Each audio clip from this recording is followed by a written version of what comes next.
welcome back to my channel. It's Fanta with Oye, and today we'll be speaking about the End Bad Governance protests.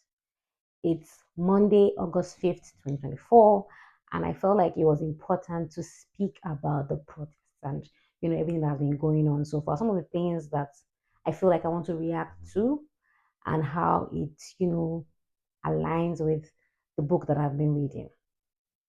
First thing I would like to play for you is a video of a woman speaking about, Yorubas being the weakest links in Nigeria. Take a listen. Yoruba people, they are one of the weakest links in Nigeria. Hear me out. As wildly read, as wildly exposed, enlightened, entertaining, wildly traveled, as wildly everything as the Yoruba people are, they're one of the most gullible people in Nigeria. Yes, I'm a Yoruba and I know what I'm saying. We are one of the weakest links in this country. Yeah. So please, before one person will come and say, so if you're not going to listen to what I have to say, move. This post is not for you, okay? The reason why I said what I said is because I have not seen in any time where they say something major is about to happen in Nigeria and the tribe to go to cause chaos is not the Yorubas. Yes. I understand that the Hausas too are gullible, but I'm not going to talk about them because I'm not a Northerner. I'm going to talk about the Yorubas because I'm one and I see firsthand what they do. If there's going to be any major thing in Nigeria, the people they always go to cause chaos are the Yorubas. Why? I don't think I've seen any Igbo person being bribed to cause chaos against his own people. I don't think so. But see the government bribing the Yorubas to come and cause chaos up and down. The Mumus them. They too, they are carrying placards saying all sort of nonsense. Imagine the nerve of them now using tradition to come and do their nonsense job for them. Saying Oro has to come out. Oro. Really? Today I saw some traditionalists in Ikorodu saying they are against the protest.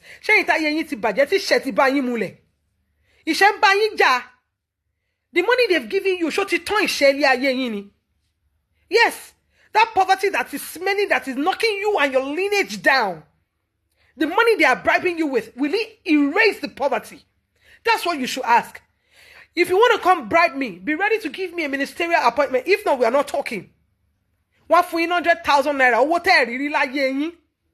One if you dawa lale. If you have 100,000 kilo to waku, and you pon align ni rori. Egbowo tan no. Lẹ́yìn yẹn náà ńkọ́ inú ìyà kọ́ lẹ tún padà sí ni. If then instead of you to sit and fight for what is right, you are there letting them bribe you with a bag of rice that you will finish in no time. Ẹ̀yin ojú ọ̀rọ̀ lárí, ọmọ tí ò yẹ kó gbé sórí bẹ́ẹ̀dì ẹ̀yin ọmọ lẹ́lẹ̀. Ẹ̀yin aláìlójútì. They will not tell you go and cause chaos. You will not ask questions. Imagine that Shade Tinubu coming to the market and telling you people to tell your children not to protest. How many people would they arrest? Tell me. How many people would they arrest? At most, they will lock the market. After that, they will open it. She had the guts to call you people together and be telling you to tell your children not to protest against their father. And Yoruba joke ori nyokwe. And like I said, if anybody comes for me asking me and telling me ni what I want to be, you will only have a problem with my post if you are guilty.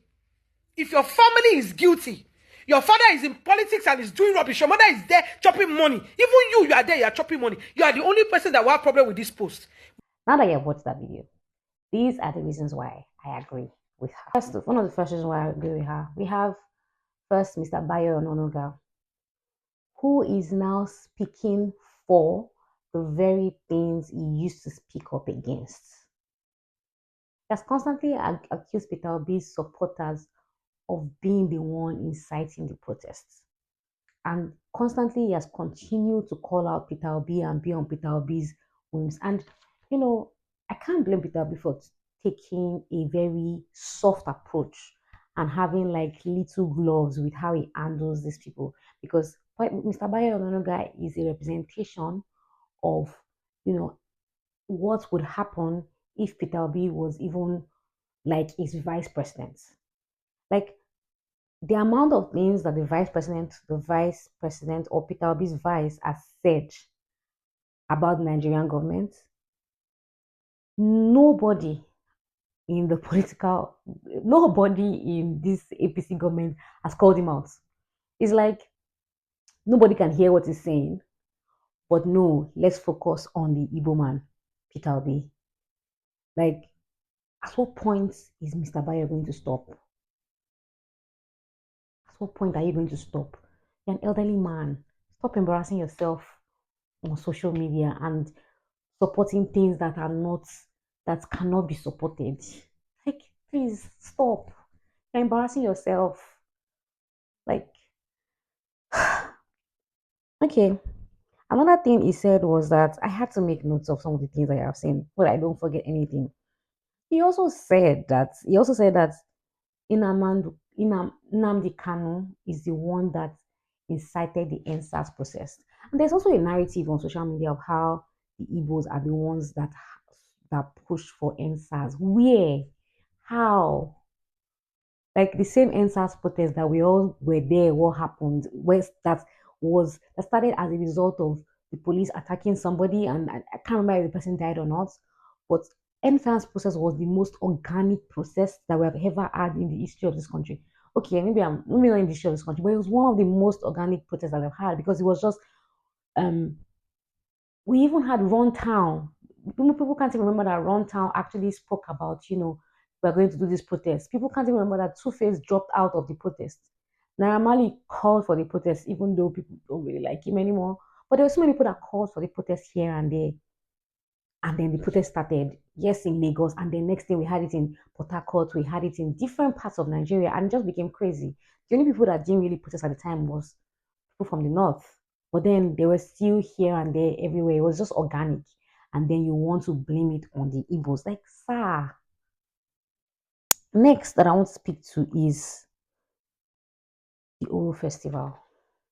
When people started talking about this end-fast governance, next thing they said there was going to be Oro. Personally, I remember when I was in secondary school, because my secondary school was in Ikorodu. I was in the boarding house in the Lagos State government, in the Lagos State school at the time. And if anything I remember was if there was going to be Oro, we do not go out of school. The whole of Ikorodu is on lockdown because there is Oro. It is the same Oro that people now want to bring down and wash and turn to and politicize, all in the name to stop protesters from protesting. You decide to ridicule the Yoruba tradition just to support somebody. You bring down the entire tradition, our values that Yoruba stands for, and say Oro is going to come out. Does it not mean something for Oro to come out? Does that mean that when you say Oro is coming out, we shouldn't take you serious again? Like, how do you reduce your entire tradition and value to politicking and politicizing just because you want to control narrative and control what Nigeria seems like? It's like Nigeria is white and you want to ensure that we see it as blue. People are hungry. There's nothing you can do to stop hunger. Hunger is the one that, I like when people say hunger is the one that is inciting the protests. The woman that cannot chop 3 square meals is not, nobody is telling her to protest. She knows she has to. She doesn't have a choice. People are backed up against the wall. Anyways, that's what I'll speak to the Oro Festival. That's an example of how Yorubas have become the weakest link, because how do you bring your own tradition into politicizing? Next, I'm going to play a video of a king or a bale, I don't know, a chief, I don't know where or which from, but I'll play that video now so that you can watch it. Ìbàjẹ́ o, ìlú Èkó ò ní bàjẹ́ o, Èkó ò ní bàjẹ́ o, ẹ jọ̀ọ́ ẹ jẹ́ ká dúró. Ọjọ́ ọmọdé bá gbọ́gbọ́ kúkú, bẹ́ẹ̀ náà gbọ́gbọ́ sísè.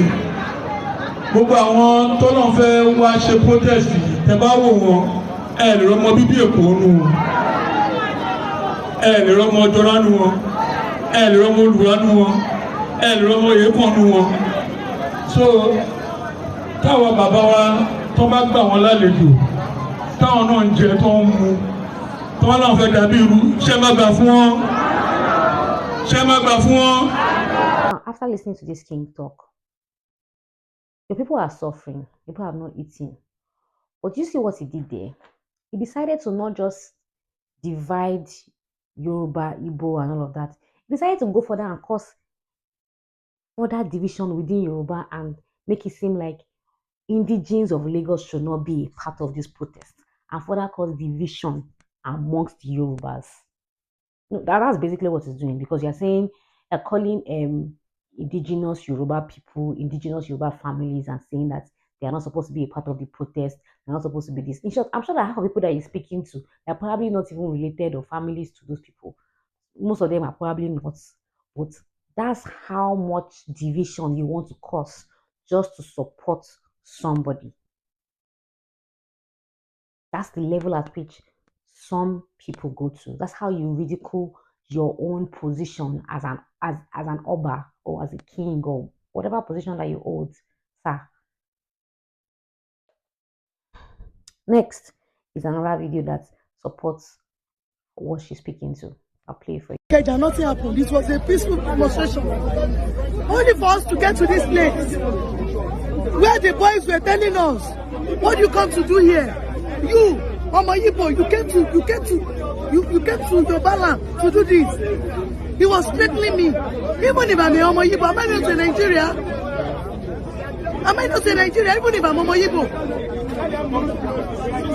Is that a threat? There is no any security personnel there around us. None of them is here. They are far back behind us here. They are far back behind us here. They are here. We've not seen any of the security personnel. So they want this to happen. Before they will not come, they will not say they had bad bad government people. They've started in Ojota. Is that what they want? That is why we want to go to the commissioner of police here and tell him, if you are here to protect us, you will not stay back. And let us be threatened by the state Yoruba, the state sponsor dog, that is still threatening us. He threatened me live. What did he say to you? He said, Ọmọ Yibo, kí ló wá ṣe níbí báyìí? Ọmọ tó ná gbogbo yín lẹ́yọ̀ kọ̀ọ̀kan. My name is Fumi Jolade Ajayi, and even though if I'm Ọmọ Yibo, am I not in Nigeria?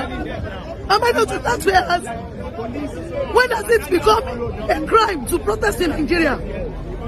Forget about your religion. Forget about ethnicity. Forget about tribalism. We are all Nigerians.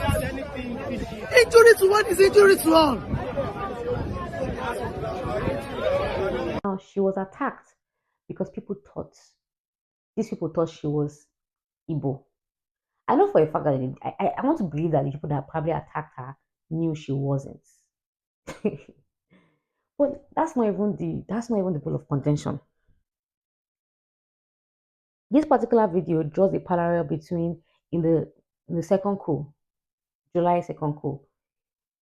Some Yorubas were off because they did not have the distinctive tribal marks that some Yoruba tribes have. That's the reason why they were killed. So it was difficult to separate who is Yoruba and who is Igbo, right? As a result, they were looking for people that had tribal marks. Now, not all Yorubas have tribal marks. I'm a Yoruba girl. There's no tribal mark on my face. Which means that, God forbid, there is a particular war, civil war, to really differentiate between someone like me and another person. Because I am Yoruba, but some people have said that I look like Igbo. So that means, God forbid, something happens. Anything can happen to me because some idiots just point at me and say, that girl looks like Igbo, the end. And it can happen, even the people that are inciting this division, it can happen to you. Anybody, it just takes one person to doubt that you are actually Yoruba, and that's the end for you. But here you are pushing the narrative that you want to divide yourself, Igbos should go or something, and victimizing the Igbos. You breathe, Kenny.